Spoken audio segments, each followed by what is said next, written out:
It is the most famous vision in the Old Testament, and the object of the vision never appears. Read Isaiah 6 again slowly, and you will notice it. There is the throne, high and lifted up. There is the hem of a robe flooding the entire temple. There are seraphim with 6 wings calling to one another, a voice that shakes the thresholds, smoke that fills the house. But there is no face, no hands, no body, no description of the one who sits. The text commits to a vision and then refuses to narrate its subject. It is as if the camera is pointed at everything in the room except the one thing the room exists for. And that is not an accident of ancient description. It is a deliberate theological constraint. The vision is of God, and the vision does not include God as an object.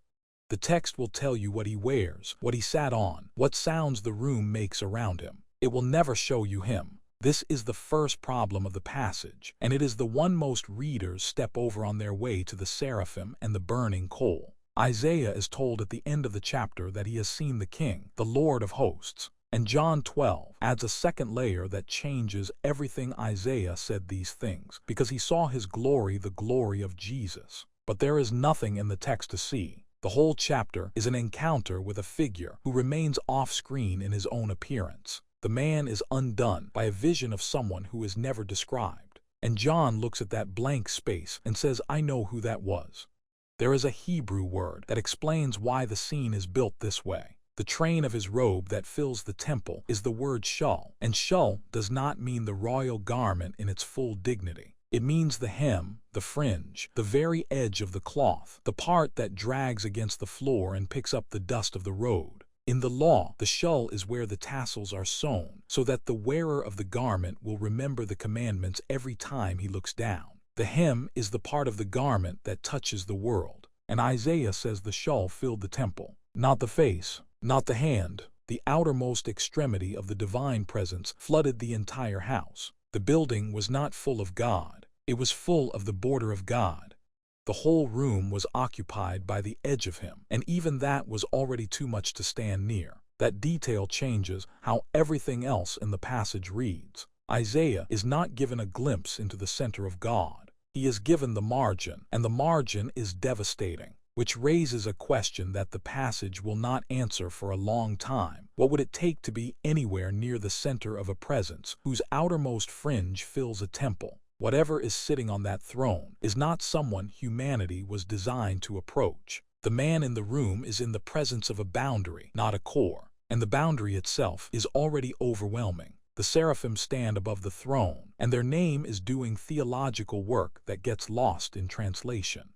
Seraphim comes from the root saraph, burning ones. It is the same root as the fiery serpents in the wilderness, the seraphim that bit Israel and killed them in the desert because of their grumbling. The burning ones in Numbers 21 were the agents of death sent among the people to strike them down. The burning ones in Isaiah 6 are the agents of worship, standing in the presence of God, covering their faces and their feet. The same word, the same fire, but in the wilderness the fire kills, and in the sanctuary the fire sings. The flames are not different. The people standing in the flames are the difference. And Isaiah, standing in the smoke, has no way yet to know which kind of fire he is in front of.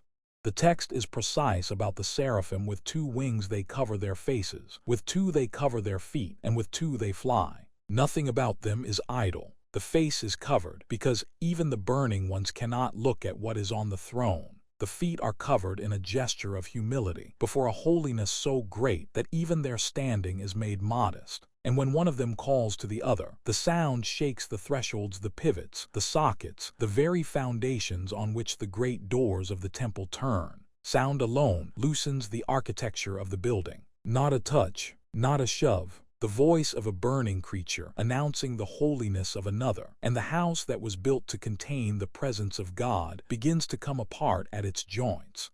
Isaiah stands inside a building that is disintegrating because of a song. And he does not die. The thresholds shake. The smoke fills the room, the same smoke that would later fill the temple at its dedication, the smoke that meant no one could enter. The building is full of the evidence of a presence that cannot be survived. But Isaiah is still standing. The fire has not touched him yet. The sound has not killed him. And in that suspended moment, before anything comes to him, he gives his own verdict. Woe is me, he says, for I am undone. The Hebrew is damma, to be cut off, to be silenced, to perish. He pronounces his own completion as if it has already happened. Not I am in danger, not I am afraid, I am already ruined. The grammar presumes the sentence has been carried out.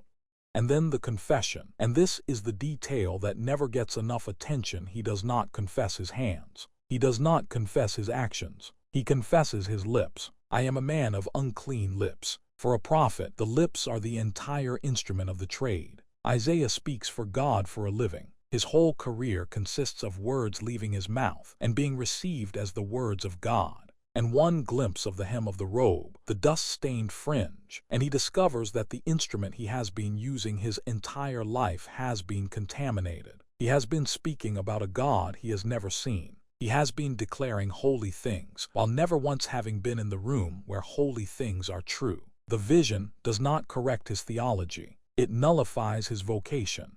The one part of him that defined his entire existence is the part that the presence of God exposes as unfit. That is a woe no amount of preparation can protect against. It is possible to describe God with precision and accuracy for decades and never have been in the same room as him. It is possible to arrange the words correctly, to know where the chapters turn, to quote the prophet fluently while never having stood where the prophet stood. The vision does not arrive as a reward for that fluency. It arrives as the exposure of it. The closer the vision, the deeper the diagnosis. The man who had the most to say about God is the man reduced to the shortest sentence about himself, which brings the passage to its unresolved floor. The question at the center of the scene is not whether Isaiah will be forgiven. It is whether the fire in this room is the fire from the wilderness or the fire in the sanctuary. Whether the burning ones who stand above the throne will destroy him or cleanse him. The seraphim have been singing the same root word into the shaking room the whole time: Kadosh, Kadosh, Kadosh, holy, holy, holy. And Kadosh means separated, cut apart, set on an entirely different plane. The word Isaiah uses for himself is the word the seraphim use for God. Isaiah says, I am cut off. The seraphim say, he is set apart. The same vocabulary, the same root idea. The entire scene is organized around the question of which cut is happening. Is Isaiah being severed from the living, or is the Holy One simply being honored in his presence? The text holds that question open. The fire has not yet decided. John 12 steps into that suspended room and says, Isaiah said these things because he saw his glory. His glory, the glory of Jesus. Which means we have to go back into the room with a new question. Which part of the vision was he? The king on the throne, whom the text never describes, the one whose shell alone filled the temple, the one whose voice the seraphim were announced by, the figure at the center that Isaiah could not look at and could not name. If John is right, the fire at the center of the throne room is the same fire that walked the earth in a body. And that means the terror of the room, the undoing of the prophet, the cut edge of the holy, all of it points at a person we have met. The text does not give him a name. That is the silence John 12 finally breaks. The room in Isaiah 6 is organized entirely around a presence experienced through its effects: the shaking thresholds, the smoke, the hem of the robe, the voice that throws its question into the space. And then the text names the instrument of the cleansing, a live coal taken from the altar. The altar is the detail that changes the meaning of the entire room. The coal does not come from the throne. It does not come from the burning presence of the seraphim themselves. It comes from the Mizbeach, the place of slaughter, the great bronze structure in the temple court where burnt offerings were consumed day and night. The fire on that altar was not a random fire. It was the fire that had already consumed animal after animal, sacrifice after sacrifice. The fire that had been burning continuously since the day it was first kindled. The live coal Isaiah is touched with is not a piece of the raw holiness of God extracted from the center of the throne. It is the leftover of a sacrifice that has already been completed. The fire has already done its work on something else. What remains is the residue of a finished offering, and that residue is what touches the prophet's lips.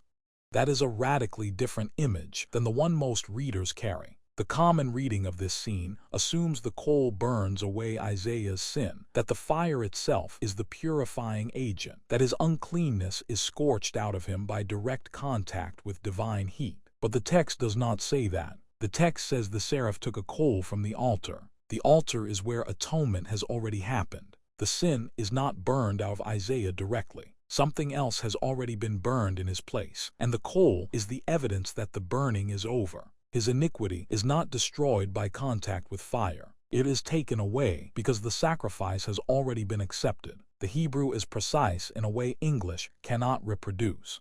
The seraph says your iniquity has departed Avon, the twistedness, the crookedness, the bend in the life that no amount of straightening could repair, and your sin atoned for from Kaphar, the verb that means cover, the same verb that anchors the entire sacrificial system. Not scrubbed, not blasted, covered. The word for the coal, gashelet, appears again and again in the prophets as the instrument of judgment, coals of divine wrath poured out on the wicked. But here the coal does not destroy. It conveys. The fire that has already consumed the offering now carries the result of that consumption to the prophet. The mouth that was unclean is touched by the proof that the price has been paid. And this is the moment the whole scene has been leaning toward without anyone in the room knowing it.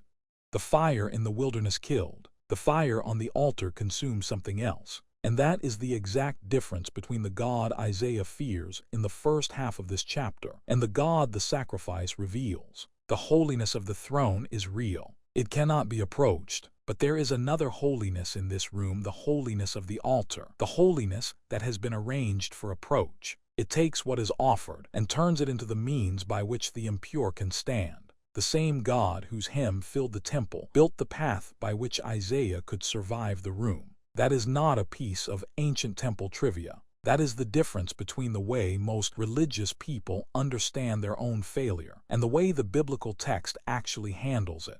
The religious instinct is to assume that the deepest problem of a life will be solved by a direct encounter with the raw holiness of God, that if you could just get near enough, the fire would burn you clean. The text says the opposite. Direct exposure to the unmediated holy is what undoes Isaiah. He is not purified by getting closer to the throne. He is purified by receiving what the altar has already produced. The presence of God does not refine you through proximity. The completed sacrifice does. Living in the church, reading the scriptures, maintaining a faithful prayer life, none of that proximity fixes what is actually wrong. Only receiving what was already burned does. The scene moves immediately to the sending. The voice of the Lord, not the vision, not the seraphim, but the voice itself, spoken from the throne, says, "Whom shall I send, and who will go for us?" The question is not addressed to Isaiah. It is spoken into the room. And Isaiah answers because the particular problem that made him unfit has just been eliminated. The mouth that confessed unclean lips is the mouth that speaks. The man who pronounced his own doom is now the only one in the room who says, "Here am I, send me." The cleansing and the commission are the same movement. He does not receive the coal and then wait for further instructions. The coal arrives, and the question is already hanging in the air, which means the question was hanging in the air before he was clean enough to hear it correctly. Purification is not the destination.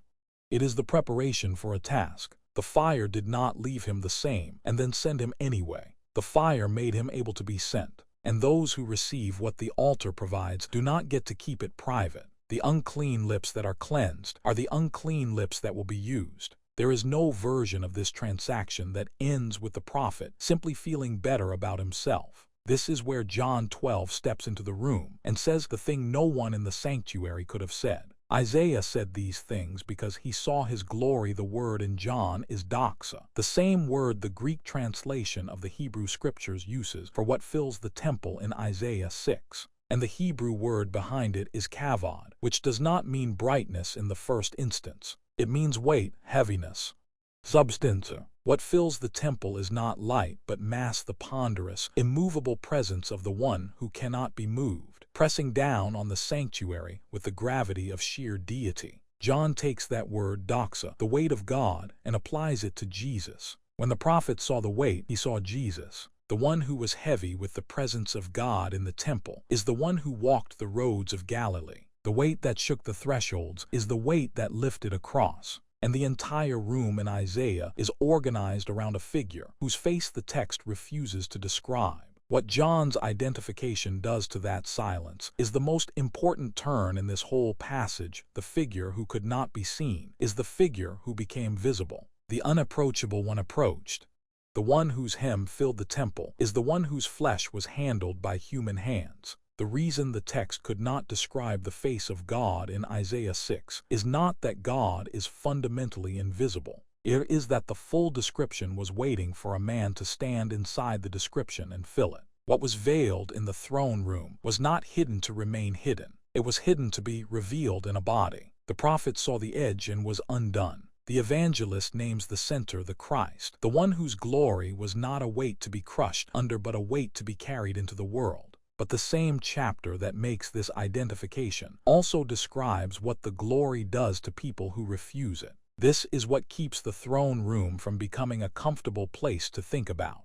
John quotes the ending of Isaiah 6, the part where the prophet is told the people will not understand and will not perceive, that their hearts have grown dull and their eyes are closed. And John says Isaiah said this because he saw his glory and spoke about him. The same vision that cleanses Isaiah produces blindness in those who will not receive it. The identical glory is not equally received. The same fire that purifies is the same fire that hardens. One throne room. Two outcomes. The holy that forgives is the holy that also confirms a refusal into place. That is not a contradiction in God. It is a description of what happens when weight meets resistance. The same sun that melts wax hardens clay. Neither the sun nor the wax decides to change the rules. The difference is in what the light hits. That is the edge on which everyone who reads this passage stands. There is nothing neutral about the identification John makes. If the throne room is the glory of Jesus, then the presence of Jesus is the presence before which every life comes to its verdict, not just the lives of first-century crowds, but the life of the person reading this sentence. The question the passage asks is not whether you have seen God. It is which God you have seen, and whether you have seen him in the only arrangement in which he can be survived. The coal from the altar tells you the arrangement. The presence was not meant to be avoided. It was meant to be received through the thing that had already burned.